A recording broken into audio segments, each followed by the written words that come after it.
will journey on, live my greatest life, yeah. Dr. Walls and Friends, Dr. Walls and Friends, Dr. Walls and Friends.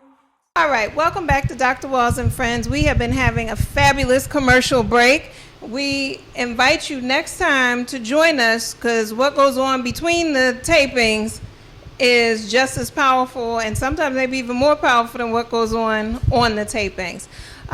Dr. Gordon, I know the mic is burning in your hand. Yes. So go for it. Burning. Yes. Go for it quickly. I'm thinking about your question about how do we access and activate Yes, our fullest selves. of course. And I want to lift up the idea that Dr. Myers brought up about you are operating suboptimally inside of embedded fractured space where the master code is trying to convince you that you are separate and not connected and you're alone.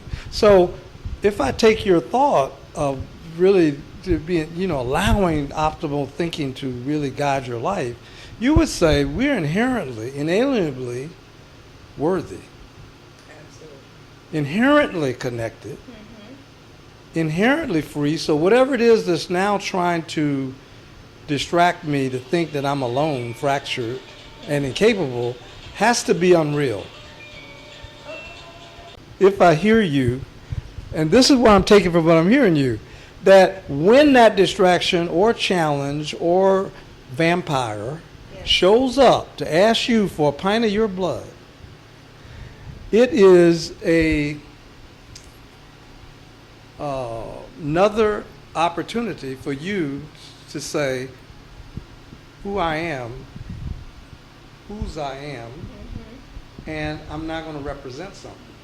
If you have an empty picture of who you are and your connections, then the vampire looks like it's an external vampire independent of you. I'm hearing you say, no, you're here to represent and be strengthened by some of these challenges. And some of them could be very intimidating based on what you really care about, like being poor. Then you might get a challenge where somebody threatens your livelihood. But I'm hearing you say the challenge inherently is part of the script that provides the context for you to represent. And if you see it that way, to me, that's a big breakthrough on the how. Yes. Because you now say, my identity is I'm one always. All pathways, I'm one and connected. Now the latest challenge has a name, and it's frightening. Let me get in touch with, I'm a representative of something. Yes. And a whole bunch of people. Now I go back to your friend Zylal, who's not with us, who used to say, if you're in the middle of the challenge, take the idea of my identity as a representative. Our friend Zylal used to say, and if you're scared in that moment, from here on, don't recoil and go into isolated, fractured, not at peace with yourself mode. Yes. Take the fear as an alerting message from the ancestors. That fear is actually a signal. A pivotal moment. A pivotal moment for you to shift your thinking. Yes. Because you may not be factoring in practical support, or you may not have factored in that I need to be at more peace before I make my next move. So the fear actually gets defined, which was where you opened up the day, which is our point of power, is to never, ever accept the conceptual categories that the oppressor gives you to validate your own existence. No, you're going to define it. Now, it turns out in Swahili, if you study deep the language, kujichagulia, the self-determination principle, is actually the root of the verb of it is each moment you're choosing yourself, that you will be in that moment. Yes. And out of that state of continually self-determining, you don't become a commodity waiting on somebody else to give you a cookie cutter answer. You're in dialogue with the universe and the ancestors and other people to help you shape the next best answer, which is kujichagulia. You're going to have self-determination to the extent that you are not static. Commodity. This chair looks stable. We know it's actually atoms and different things are in process. So don't be confused by the vampire. and don't think the vampire's going to win and you're alone. That's what I took from what you're saying. But you represent something, and that's part of the how Yeah. for me. And the practical example of that is, suppose you could be at peace. I'm taking from you a mantra. I'm going to write this down in your refrigerator. She's saying, before the battle, victory is mine. She's saying, before any vampire appears, I'm victorious, Right. because no vampire can separate me from who I am. That's right. That's what I'm taking from you, what That's you're right. saying. That's perfectly correct. Yeah. And just kind of following what you were saying prior to break, you'd asked me about the process. Yes. And what you just described is what I call the optimization process. Yeah. Once you have become aware that it is your cultural worldview and conceptual system that's determining your perceptions, thoughts, feelings, and behaviors, and you've examined the set of assumptions that you believe are true, assuming you've identified the optimal set of assumptions as the ones you want to adhere to, then the process that you will undergo is cyclic and self-perpetuating and developmental. But if you decide that I am intrinsically worthy, one with the source of all good, knowledge is self-knowledge is the basis of all knowledge. Highest value is in knowledge, wisdom, and understanding, and one knows through symbolic imagery and rhythm. All those assumptions that I outline in my first book that characterizes the differences in worldview. Assuming you decide it's the optimal I want, in the social context that we are, which is suboptimal, you will be drawn into something that challenges you to demonstrate.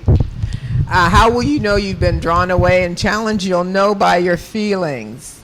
You'll start feeling, or hopefully become aware you're feeling anxious, depressed, stressed, full of shame, guilt. Some negative emotion is welling up in you. The first thing you must do then is bring to conscious awareness what that emotion is, and then begin to examine what the self-talk is that you've been engaged in, that negative emotion has found a home within you, and then begin to cut to the chase of, what are the assumptions underlying that self-talk? And 99.999% of the time, it is those suboptimal set of assumptions. And consistent with what you just said, Dr. Gordon, the whole purpose of negativity in human experience is growth and edification. That's the reason it is allowed, for our growth and edification. So when the negative comes, it's coming as an opportunity for us to grow, to develop, to get clearer, stronger, come back to our optimal consciousness, clearer, stronger than before. Initially, when we're drawn away, we can think, oh, this is horrible, I can't take it. But we go through the process, bring the negative feelings to conscious awareness, examine what we've been telling ourselves, and most times we've been telling ourselves something related to what other people think, or what the dominant culture has said is important for us to be, do, something of that nature. Go to the bottom line, which is either I'm one with the source of all good and intrinsically worthy, or I'm not. Can I dabble with it and just straddle the fence? Let me finish the point, and then yes, you can dabble all you want. After we've gone through that process and we've mastered the lesson that negativity has come to teach us, we come back to our optimal self. Now we're clearer, stronger. The next time we're taken away, it's no longer the worst thing. It becomes a challenge, mastery. The next time it comes, it's not a challenge, it's an opportunity, mastery. We come back, eventually we'll come to the point where we've unified, contained, and transcended those oppositions. So the next time we're drawn away, it's a blessing. Thank you, kind spirit. Yeah, you go. And can we do this on like Monday, Wednesday, and Friday, but not the other days, and maybe dabble with it, and I can just do this on my good days? Can we get to... Do the best you can do, Dr. Gordon. Because you know what you're saying is that once I make a commitment, that I can now expect that the vampire is going to come. That it just comes with... They really want you now. Yeah, you know, so rather than bemoan it, you're saying just be ready, just look for it, be alert, and actually look at the cyclical I process. wouldn't look for it. Okay. I wouldn't look for it. You wouldn't look You for don't it. need to look for it. It'll come anyway. It'll come. Okay. Because you don't have time to be looking for Yeah. nonsense. No. Just know. Look for that which you desire Right. to create. Embr- Give thought to that which you want to create. Don't let any thought settle in you which isn't a thought you want to create. Don't speak anything you don't want to see come into manifestation. All right, so- Don't spend a lot of time talking about the problem. Spend a lot of time talking about the solution. Think before you speak and think, how can I frame what my concern is in a positive Yeah. way? Embrace the truth. Yeah. I got you.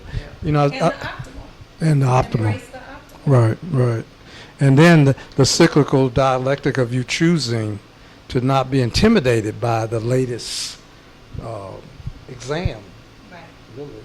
I mean, some of these exams after today will be a quiz.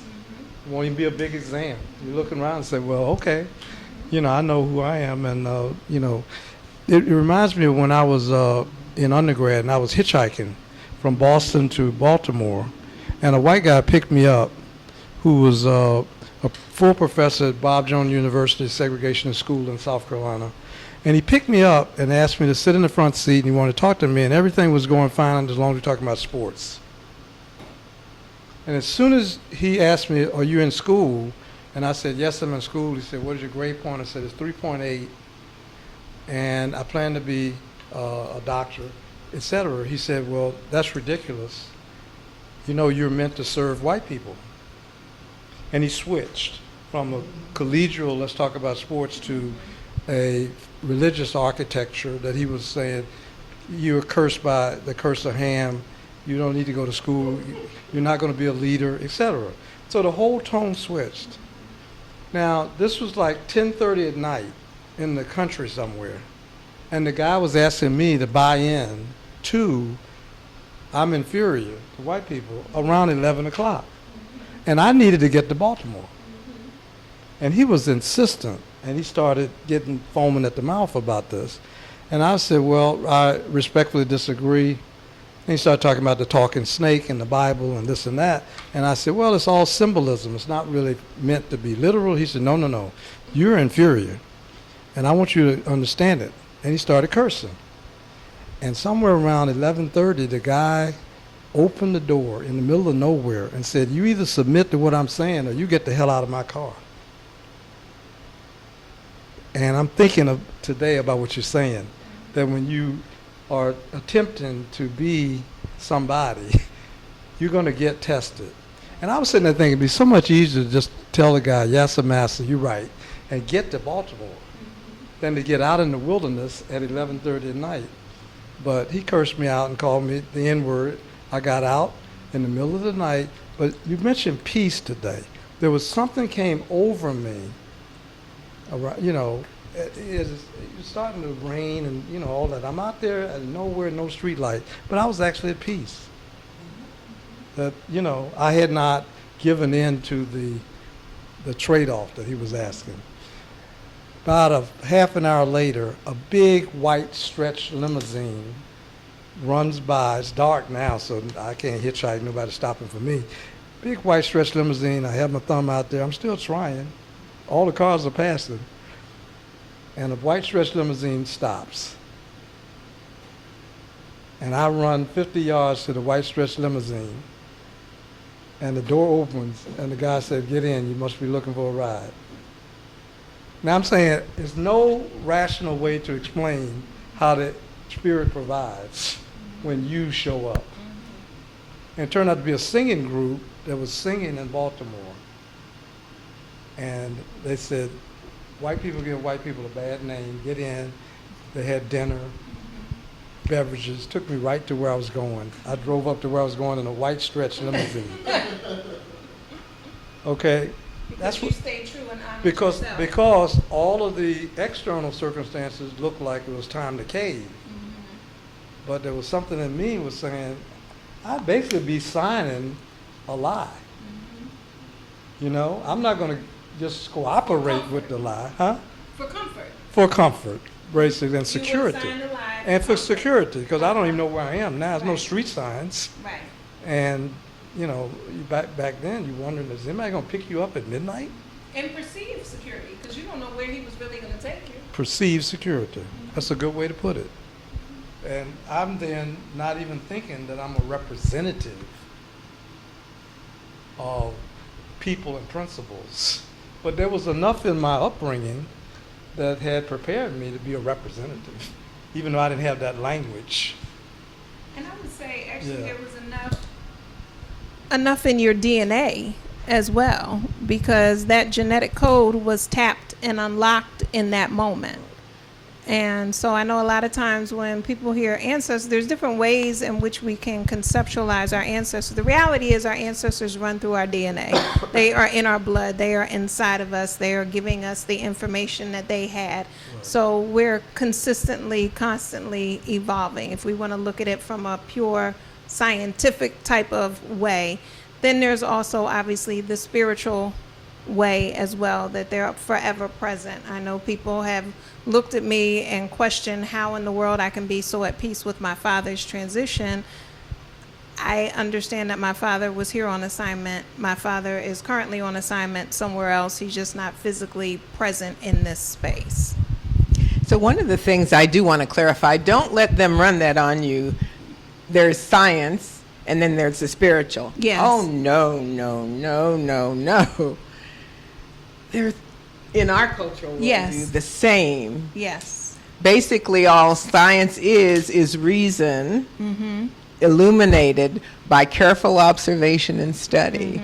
We studied everything on this planet and the rest of the universe spiritually. So that dichotomous thinking and logic of the Western man, well, that's not scientific, and that's, no. The spiritual is scientific. In fact, it's the basis of science. And we've known things as people acknowledging African descent that Western man has yet to figure out.